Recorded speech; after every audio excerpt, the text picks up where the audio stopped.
Hey အကုန်လုံးသိပြီးကြပြီလားဒီဇိုင်းလောကရဲ့နာမည်ကြီး process တွေတည်ဆောက်သွားကြပြီတဲ့ research တွေလုပ်ရတာ persona တွေဆွဲရတာ journey map တွေရေးရတာဒါတွေကိုအချိန်ဖြုံးနေကြလို့တချို့ဒီဇိုင်နာတွေကပြောနေကြပါပြီတကယ်ပဲလားမဟုတ်ဘူးလားဒီနေ့ဗီဒီယိုမှာတူတူဆွေးနွေးသွားကြပါမယ်မင်္ဂလာပါကျွန်တော်နာမည်ရဲဝင်အောင် Rose ပါကျွန်တော်အရင်ကရွှေနှုတ်မှာ product designer အနေနဲ့အလုပ်လုပ်ခဲ့ပြီးတော့အခုဆိုလို့ရှိရင်တော့ wellness company Yuma Group မှာ UI UX designer အနေနဲ့တာဝန်ယူနေပါတယ်ဒီနေ့ကျွန်တော်ပြောပြချင်တဲ့အကြောင်းကတော့လက်ရှိ design လောကထဲမှာတကယ်ကိုပွက်လောရိုက်သွားစီ idea တစ်ခုပါဒါကတော့ Cloud Anthropic ရဲ့ head of design ဖြစ်တဲ့ Jenny Wen ရဲ့ design process is that ဆိုတဲ့ talk ကနေရလာတဲ့စိတ်ကူးလေးတွေကိုကျွန်တော်ရဲ့အမြင်မြန်မာပြည်ရဲ့လက်ရှိအခြေအနေနဲ့ပေါင်းစပ်ပြီးတော့မှ process ကိုကိုယ်ဝင်နေကုံဆုံးသွားပြီဆိုတဲ့ခေါင်းစဉ်နဲ့တင်ဆက်ပေးသွားမှာပဲဖြစ်ပါတယ်ကျွန်တော်တို့ designer တွေကြားထဲမှာကြားဖို့နေကြစကားလေးတစ်ခုတော့ရှိပါတယ် trust the process ကိုယုံကြည်ပါတဲ့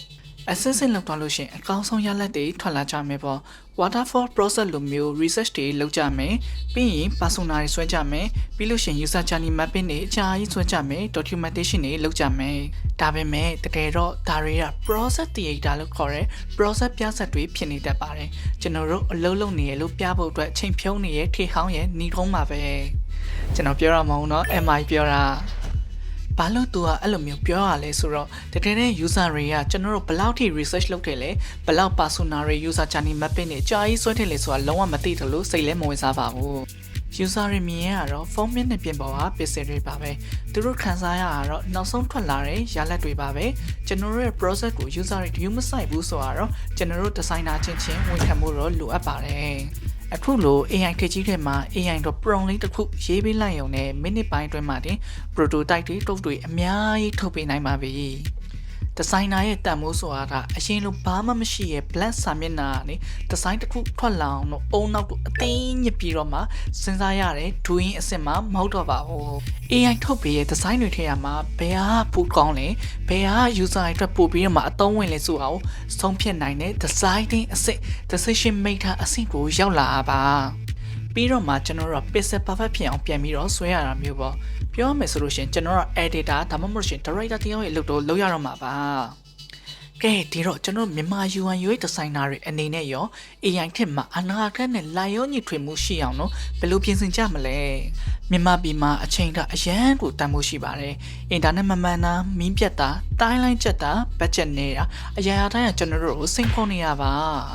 ဒါကြောင့်မို့မလိုအပ်တဲ့အဆင့်တွေကိုကြော်ပြီးတော့မှအဖိုးတန်တဲ့ high fidelity design ပုံချော layer ကောင်းစီကိုတန်းသွားပြီးတော့မှ user တွေစီက feedback မြန်ယူတာမှဒီဘက်ခေတ်မှာ survival ဖြစ်နိုင်မယ်နည်းနဲ့လို့ကျွန်တော်ယုံကြည်ပါတယ်ကျွန်တော်တို့ရဲ့အချိန်တွေကို traditional process ပြဆက်တွေမှာမဖြုံးဘဲနဲ့တကယ် quality ကောင်းတဲ့ product တွေထွက်ဖို့အတွက်ပဲအသုံးချသင့်ပါတယ်စာအုပ်ကြီးတိုင်းမျက်စိမိတ်လိုက်လုံနေမယ့်စာကိုယ့်ရဲ့ intuition ကိုလေ့ကျင့်ပါကောင်းတဲ့ design ပေါင်းထောင်ချစ်ကြည့်ပြီးတော့ဘာကြောင့်ကောင်းတယ်လဲဆိုတာနားလည်အောင်လုပ်ရင်းနဲ့တည်ဆောက်ယူပါစာအုပ်ကြီးတိုင်းလိုက်မလုပ်ပဲကိုယ့်ရဲ့ဆုံးဖြတ်ချက်ကိုယ့်ရဲ့ taste ကိုယုံကြည်ပါအရေးကြီးတာ process မဟုတ်ပဲ user ချစ်မဲ့အရာကိုဖန်တီးနိုင်တဲ့ taste ရှိရဲ့ designer တယောက်ဖြစ်လာဖို့ပါကျေးဇူးတင်ပါတယ်အမ Jenny Wen ရဲ့ doing it for the smile ဆိုရယ်ပြောစကားလေးတိုင်း process အတိုင်းလှုပ်လှုပ်ထွက်လာတဲ့ design က user တို့ပျော်ရွှင်ခြင်းနဲ့စိတ်နဲ့တေချာလှုပ်ထားတဲ့ design တာပို့ပြီးတော့မှတန်ဖိုးရှိပါတယ်